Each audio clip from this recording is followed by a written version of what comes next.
Let's talk a little bit about Black history, and let's start with a map. This is a map of the area around the Mediterranean Sea. Up here we have Europe. Here's Africa. I think you can see on your screens that in this area of Africa that I'm pointing to is a desert. This, of course, is the Sahara Desert. The territory to the north is fertile, and the territory to the south is fertile. In fact, it's very fertile. Now let's talk about empires. The first great empire in Western civilization was probably Egypt, over here. Not much is known about the early Egyptian empire. There's lots of speculation. But in the process of time, the empire passed. Israel was great for a short time, but that didn't last either. Now, I don't have to tell you that a great empire arose in Greece. Most historians of intellectual Western history trace the history of Western intellectualism to Greece. Now, the Greek Empire didn't last too long, a number of centuries. One could reasonably ask why Greece became so great and why it was unable to hold on to its greatness. One could write whole books on that subject, and I'm sure that lots of such books have been written. But the fact of the matter is that for whatever reason, the Greek Empire rose, the Greek Empire fell. Subsequently, Western civilization moved over here to Italy. That's, of course, what we now call the Roman Empire. The Roman Empire at its peak stretched from Spain all the way around the Mediterranean, encompassing Arabia and parts of northern Africa. The Roman Empire lasted longer than just about any other, better part of 1,000 years. But in the process of time, Rome passed as well. There was a Persian Empire, which had its roots over here in Persia, actually over here, Iran. The Persian Empire at its peak stretched from Egypt, encompassing most of the Middle East, just about up to Greece. And the Persian Empire passed as well. The end of the Persian Empire came, I guess around the year 640 or so, when the armies of Muhammad began to conquer the Middle East, a process which was completed with lightning rapidity. So the next great empire was the Empire of Islam, an empire which, in many respects, has not ended to this day. It arose in Saudi Arabia, immediately conquered the entire Middle East, conquered Persia.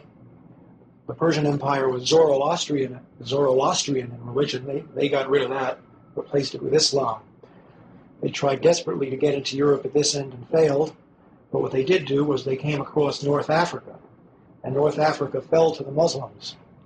It fell quickly, so that by the year 710, they were over here at the Straits of Gibraltar. That was only, about 60 years after the death of Muhammad. It took them only 60 years to conquer the entire Middle East and get over to this point right here. This puts us at the year 710 AD. Now, in the year 710 AD, a fellow by this name, let's get him to stand up a little better, Tariq ibn Ziyad, means Tariq, the son of Ziyad. Tariq was, I believe, a Moroccan. This is Morocco over here. In other words, he was a Moor, a man from Morocco. This whole North African empire, Islamic empire, came to be called the Moors, or in Shakespeare, the Blackamoors. Sounds like we had some black people there, huh? Tariq took the armies of Islam across the Straits of Gibraltar and landed on the Rock in the year 710 AD. You'll never guess what he did next. He burned the boats. He made up his mind that if his armies of Islam could not conquer Spain, they weren't going home. So he burned the damn boats, and that left them facing one way, which was straight forward. And in the year 710, they swept across the Iberian Peninsula, and they took the land that we now call Spain for Islam. For just about 800 years, until precisely the year 1492, the year Columbus sailed from America, for almost 800 years, Spain was a Muslim country. The army stopped at the Pyrenees Mountains because they couldn't beat the French. In honor of his conquest, they called what is now called the Rock of Gibraltar Jabal al-Tariq, which means the Mountain of Tariq. And the British, in their inimitable way, turned Jabal al-Tariq into Gibraltar. We now had an African Muslim empire which stretched from the Pyrenees Mountains, encompassing all of Spain, Morocco, and the whole north coast of Africa right up to Egypt, and the area south into the Sahara Desert as far as any man cared to stake a claim. This northern African empire, which was eventually headquartered in Spain, went under three names, and here they are. All the same empire, really, but three different names. From 710, the year that the Muslims moved into Spain, up until about the time of the Crusades, this was called the Umayyad Empire. And it wasn't just North Africa, because at that time, up until the Crusades, Islam had a world government. It was one empire, ruled from Damascus, and it was called the Umayyad Empire. But around the time of the Crusades, the Umayyad Empire fell apart into smaller empires. And the empire encompassing Spain and North Africa at that point was called the Almoravid Empire, later the Almohad Empire. These names, Almoravid and Almohad, come from names of tribes, but it was all basically the same region. This area, from Spain, North Africa, all the way to Egypt and well into the Sahara Desert, an area just about the size of Western Europe. Now, around the time of the Crusades, Islam made its way across the Sahara Desert into this fertile sub-Saharan region, and a second Islamic empire arose down here. This empire also went under different names, and here are the names. Originally it was called Ghana, but not the Ghana of today. A huge mass of land, which we're going to show you again in a minute. Later it came to be called the Kingdom of Mali.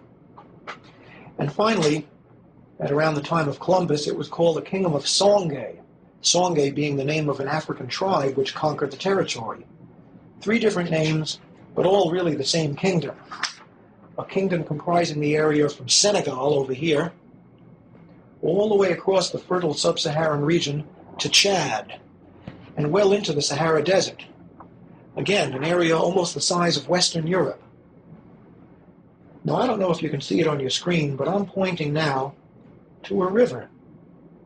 This river flows from the mountains coming originally from Senegal, first east and then south. It's called the Niger River. And along the shores of the Niger River arose a civilization which eventually became the center of civilization in the Western world. Its headquarters was here. This is a city called Timbuktu.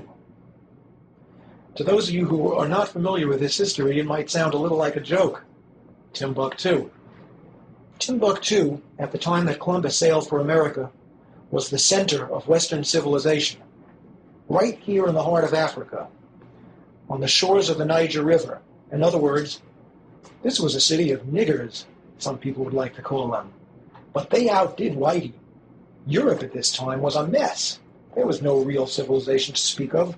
The Renaissance was just starting at the time that Timbuktu, down in the heart of so-called darkest Africa, was the center of world civilization. Sounds impossible, doesn't it? Not only is it possible, it was true. And if you don't believe it, look it up in any encyclopedia. Historians are not get away with this. This cult facts of history involves would just as soon not think about it. Now, before proceeding, I want to show you a few books. This book is called From Babylon to Timbuktu, written by Rudolph Windsor. I've spoken to Rudolph Windsor a few times. He's a great writer, and he takes the history of the sub-Saharan black empires as well as the northern Saharan black empires and makes them very readable. All the information in this book can be verified in any encyclopedia, but it's more interesting to read it here. Because Mr. Windsor is a sponsor of this show, we're going to be giving the address of his publishing company at the end. You can also obtain this book in many black bookstores or street stalls which cater to black books, although you won't necessarily be able to find this in Barnes & Noble. Great book. Here's another book which is a big source of information for me. It's called World's Great Men of Color. And this is a book you shouldn't have too much trouble finding in a library or elsewhere. It was written by J.A. Rogers, one of the great black writers of the early 20th century. Finally, here's a book that I'd love to be able to talk about, but I doubt there'll be time. It's called The Sign and the Seal by Graham Hancock. It was a bestseller for its genre not too long ago. It tells the story of the Ark of the Covenant. And if you're like me, by the time you finish this book, you're going to believe, as the author believes, that the Ark of the Covenant is in Ethiopia, where it's been for thousands of years. That is, God, if Mr. Hancock is correct, gave the Ark of the Covenant to niggers. Think about that. Of course, a lot of people don't believe that. I'm not 100% sure it's true myself, but I'm about 90% convinced. In any event, I don't think we're going to have time to talk about the Ark today. Let's talk about Spain during the Middle Ages. I want to read something to you. I want to read you a little passage about Moorish Spain as Europe's cultural center. Although the white Christians of Spain deeply desired, during this entire period, to expel the blackamoors from their country, it is nevertheless an undisputed historical fact that medieval Spain was the cultural, educational, and scientific center of Europe.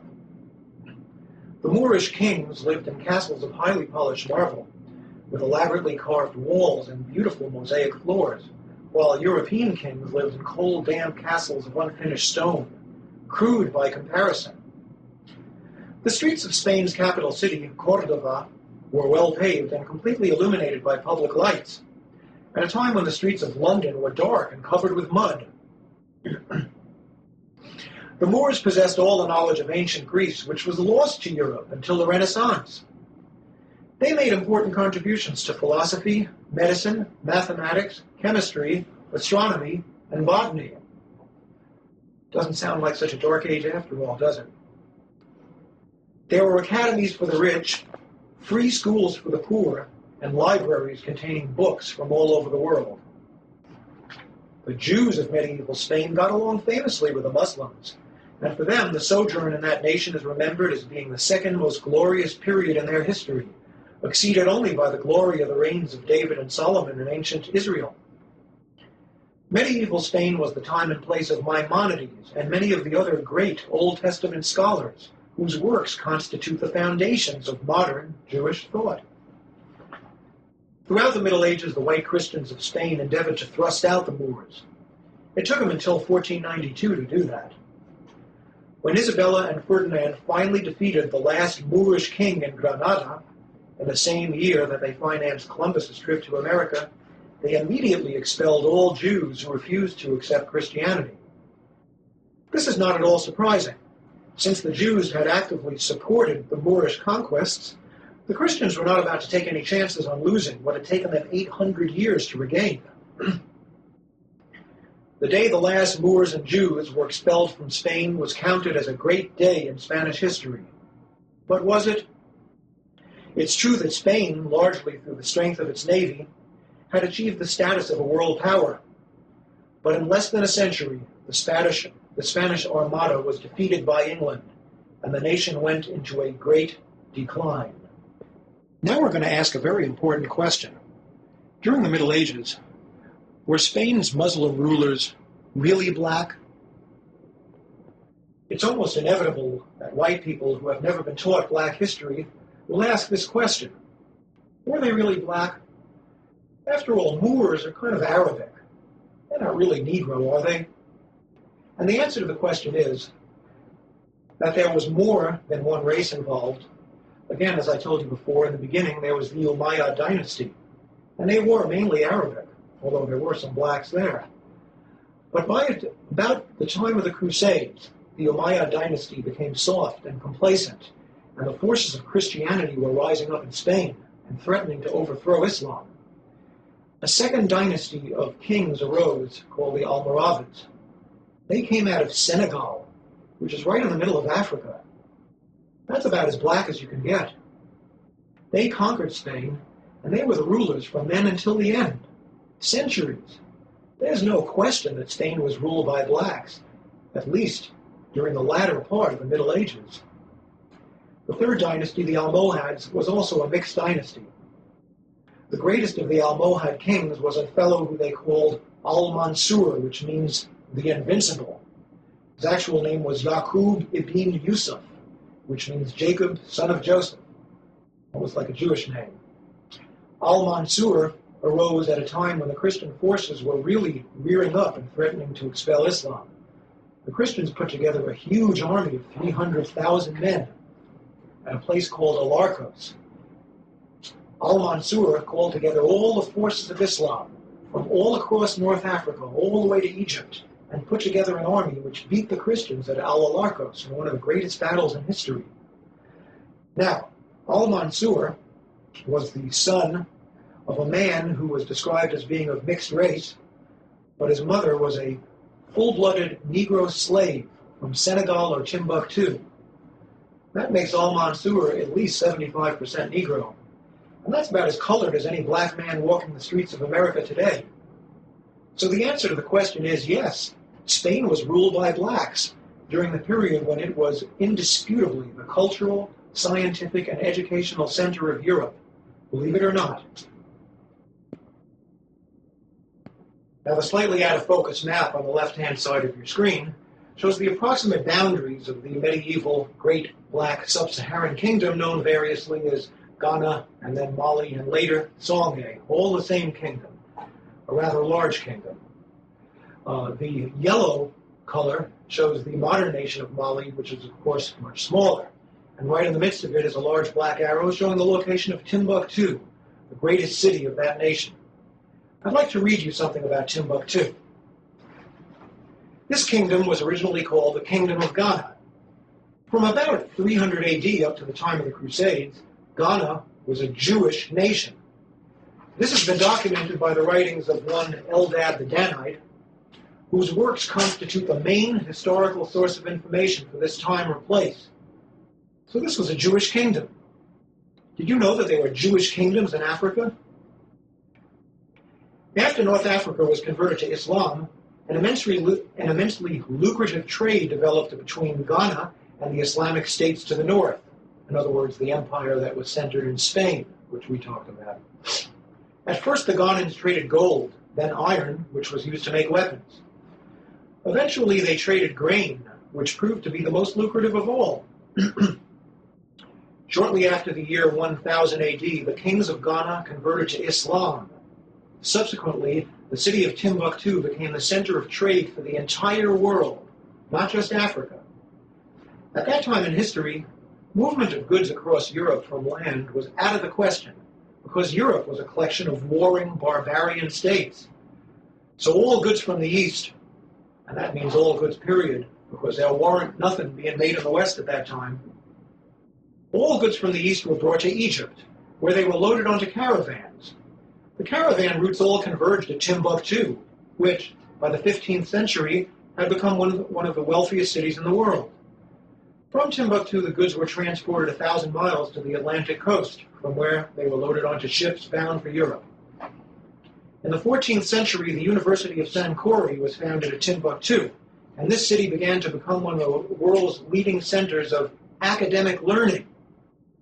Ghana, which by then was known as Songhai, came to be known as the Mecca of the Sudan.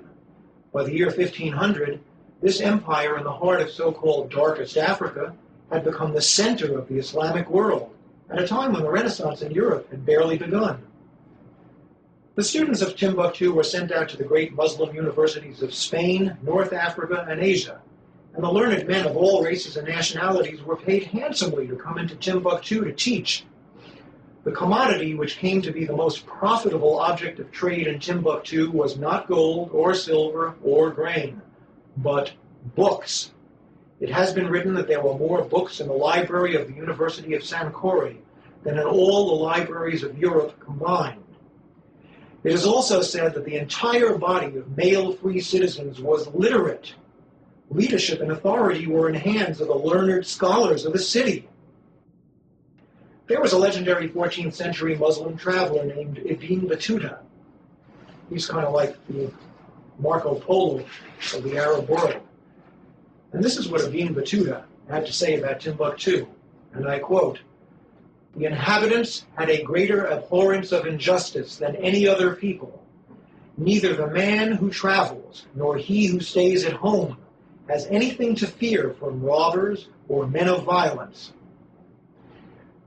The driving force behind these developments was God and nothing else.